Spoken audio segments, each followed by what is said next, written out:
Hey everyone, and welcome to another Explainer. Today we are unpacking a massive phenomenon that impacts literally all of us every single summer.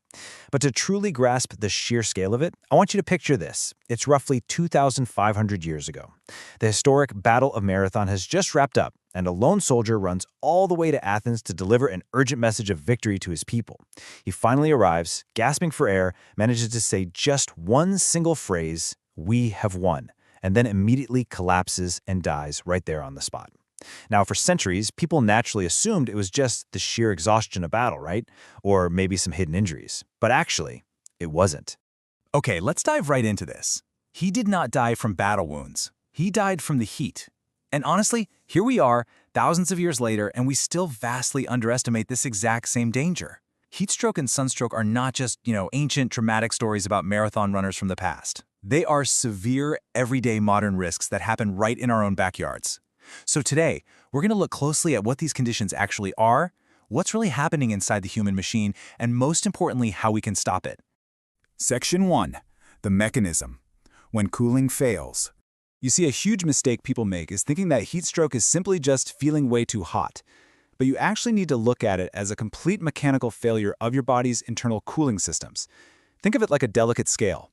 On one side, you have the heat your body is constantly producing through basic, everyday functions. And on the other side, you have the heat it's constantly losing. Now, as long as these two processes remain perfectly balanced, everything's totally fine. But when the environment around us gets too hot, especially when temperatures hit that critical window of 86 to 95 degrees Fahrenheit, the body just can't release heat effectively anymore. That balance catastrophically fails, and the body literally begins to overheat from the inside out. So, how exactly are we supposed to lose all that heat? Well, the main cooling mechanism in humans is sweat, of course. But here is a crazy fact that catches so many people completely off guard. Sweat is completely useless unless it evaporates. Seriously, if sweat just sits there on you as a liquid, it does almost nothing to lower your core temperature. Evaporation, that physical process of turning the liquid into vapor, is what actually pulls the heat away from your skin. And that brings us to the environmental factors that create a really dangerous trap. Because if sweat stays trapped in your clothing or just sits on your skin, you are in serious trouble. Things like tight clothing, heavy fabric, and hanging out in an area with absolutely no air movement, they act like a physical barrier. They completely block evaporation. Without airflow to help that sweat evaporate, your body's primary cooling system is just totally shut down, causing you to rapidly overheat. Airflow and evaporation aren't just nice to have on a hot day. They are absolutely essential to your survival. Section 2. The most vulnerable. Children in the heat. Look at this stark biological reality. Children are not small adults. I know we often treat them like they are in our day-to-day lives, kind of just scaling down our own rules for them, but medically speaking, their temperature regulation system is fundamentally different from ours. It's still developing. They simply do not have the same physiological cooling capacity that a fully grown adult does. Because their systems are basically still under construction, kids have a significantly higher risk profile. They overheat faster, they dehydrate faster, and critically, they do not recognize the danger early on. A child is very rarely going to walk up to you and explicitly say, "Excuse me, I'm overheating." They don't know what's happening to their own bodies. Instead, they'll show subtle, quiet signs. They'll just get a bit tired, then they'll become weak, and then unwell. As adults, we have to be the ones actively observing and translating those subtle signs. Section 3. The threat matrix, compounding risks.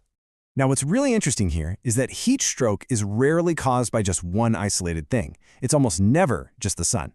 It is almost always a perfect storm of dangerous factors piling up simultaneously to break your body's defenses.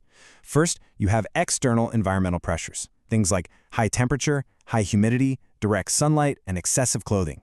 Then, you combine those with internal biological states, lack of fluids, intense physical activity, excess body weight, and certain medications. It usually requires a combination of these external and internal factors to push a human body over the edge. High humidity, for example, makes it much harder for sweat to evaporate, right? If you combine that external factor with intense physical activity and a lack of fluids internally, your cooling system is going to collapse. And speaking of those internal factors, I want to highlight a highly overlooked risk. Even common allergy medications can sometimes reduce your body's ability to sweat. Just think about the timing of that for a second. Right in the middle of summer, when allergies are flaring up and the heat is at its absolute peak, Taking a basic pill could secretly shut down your body's primary cooling mechanism without you even realizing it. It's a hidden variable in that threat matrix that we all need to be hyper-aware of. Section 4. Survival, Prevention, and Detection. Okay, so prevention is remarkably simple, but you absolutely must be consistent with it. Here are the golden rules. Drink regularly. Do not wait for thirst to strike, because by the time you actually feel thirsty, you are already behind on hydration. Wear light, loose, and breathable clothes to guarantee that crucial airflow over your skin. Limit your physical activity in extreme heat. And remember, our most vulnerable group here, kids, absolutely must be given water consistently. Don't just wait for them to ask for a drink. You have to initiate it. So, the absolutely crucial point to remember is this. In hot weather, rest is not laziness, it is protection. We need to completely reframe how we perceive taking breaks during extreme summer heat. Sitting down in the shade isn't slacking off, guys. It's a vital, strategic, biological pause to let your internal systems catch up and rebalance that heat produced versus heat lost equation we talked about earlier. But if prevention does fail, you need to know the warning signs instantly. Heat stroke develops progressively, and the signs of system failure are very clear.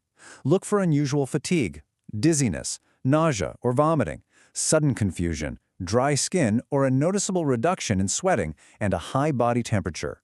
If you see these signs in yourself or someone else, hear me clearly on this. This is a severe medical emergency. This is absolutely not a condition to simply observe at home and just hope it passes. Section 5. Emergency Protocol. What to do. Let's walk through how this builds. If someone exhibits any of those warning signs we just covered, you need to act fast. Their biological cooling system has crashed, and every single second counts to prevent serious internal damage. Step 1. Immediately move the person to a cooler place. Get them out of the threat zone. Step 2. Remove any excess clothing to eliminate those heat traps. Step 3. Cool the body directly with air or water to artificially kickstart that evaporation process. Step 4. Offer fluids, but only if the person is fully conscious and can swallow safely. And Step 5. Seek medical help immediately. Follow this methodical sequence every single time. And I literally cannot emphasize this next point enough. Even if you perform all of those steps perfectly, and the person cools down and their symptoms seem to improve quickly, medical evaluation is still necessary. You must never skip seeing a doctor after a heat stroke incident.